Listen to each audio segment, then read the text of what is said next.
Hello student, JEE 2025 का ये question है बाइनोमियल थ्योरम में से 64 की पावर 64 की पावर 64 डिवाइडेड बाय 7, तो रिमाइंडर फाइंड करना था। तो पहले आप खुद ट्राई कीजिए, देन मैं इसका आंसर बताऊंगी। तो रिमाइंडर पूछा है आपसे, चलिए स्टार्ट करते हैं इसको कैसे करना है। तो आई होप आपने आंसर फाइंड कर लिया होगा। तो देखिए क्या है इसका आंसर। तो आप क्या कर सकते हो, 64 को, ये वाला 64 एज इट इज, एंड ये 64 कितनी बार है, 2 टाइम्स है तो 64 का स्क्वायर हो जाएगा। ओके, अब आप 64 को क्या कर सकते हो, 1 + 63 लिख सकते हो, एंड इस पे पावर है 64 स्क्वायर। ठीक है, अब ये जो पावर है इसको आप n मान लो, बाइनोमियल एक्सपेंशन का जो इसका एक्सप्रेशन है वो देने के लिए। तो 64 स्क्वायर को n पावर माना, तो 1 + 63 की पावर n को आप एक्सपेंड करोगे बाइनोमियल के थ्रू। तो आपको पता है बाइनोमियल एक्सपेंड करना आता ही होगा, 1 स्टार्टिंग वाला टर्म वैसे ही होता है, फिर NC1 के साथ 63 आ जाएगा, एक्सपेंशन करना है। ठीक है, ऐसे कर करके लास्ट में आपका ऐसे ही चलता रहेगा। ठीक है, अब ये 1 एंड सारे सब में 63 आ रहा है ना, देखो सब में 63 आ रहा है, तो 63 का सम डिविजिबल लेमडा है।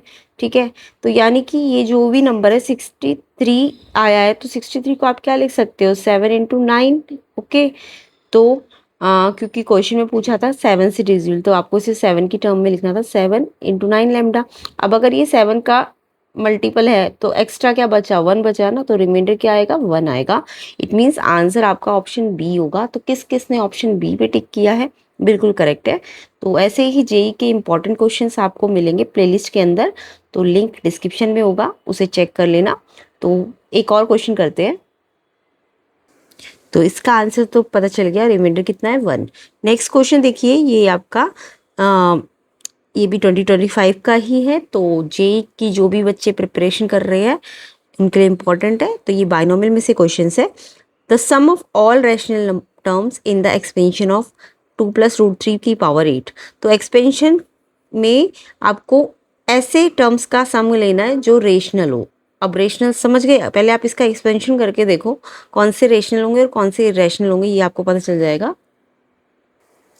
तो देखिए, जब 2 + √3 की पावर 8 का बाइनोमियल एक्सपेंशन करेंगे हम, तो आपको दिख रहा है कि इसमें √3 एक बार है ना, तो ये तो इरेशनल है। तो हमें ऐसे रूट वाले टर्म लेने हैं जिसमें रैशनल अगर बनाना है तो हमें एक्सपोनेंट को इवन लेना पड़ेगा, क्योंकि √3 का पावर 2 होगा तो रैशनल बन जाएगा। अभी तो √3 की पावर 1 तो इरेशनल होगी, √3 की पावर 3 भी इरेशनल होगी। तो आपको ऐसे टर्म लेने जहाँ पे √3 में एक्सपोनेंट जो आए वो इवन आए।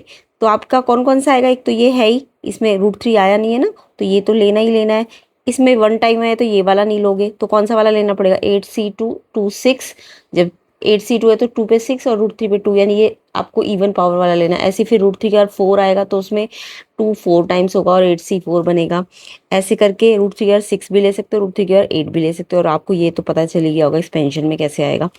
अब आप क्या कर सकते हो, देखो इसको ये तो आता ही होगा आपको, 8C01 होता है तो 2 की पावर 8 बचेगा। इसका कॉम्बिनेशन खोलो तो ये 28 होगा, ये 2 की पावर 6, ये 3 आ जाएगा। सेम ऐसे इसको भी एक्सपेंड करो, इसको भी फॉर्मूला खोलना तो आता होगा, है ना। फिर सबको आपको इन सबको पहले मल्टीप्लाई करना है एंड देन प्लस करना है। तो इससे करके 18817 आंसर है। तो आई होप करने मेरे कराने से पहले आपने कर लिया होगा, एंड आपका आंसर भी यही आया होगा, 18817। तो यानी ऑप्शन बी इसका करेक्ट आंसर है।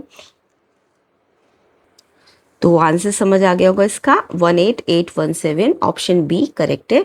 तो इसी तरीके से हम और इम्पॉर्टेंट क्वेश्चंस जो आपके जेई 2027 के लिए इम्पॉर्टेंट होंगे और आगे आने वाले जेईस के लिए भी, तो PYQs इसी तरीके से करेंगे। तो प्लेलिस्ट को ज़रूर चेक कर लेना, एंड वीडियो में नए हो तो वीडियो को शेयर कर देना, लाइक कर देना, चैनल में नए हो तो चैनल को भी सब्सक्राइब कर देना। प्लेलिस्ट बनी हुई है, लिंक मैं डिस्क्रिप्शन में डालूंगी, तो उसको आप चेक कर लेना अपनी प्रिपरेशन अच्छी तरीके से करने के लिए।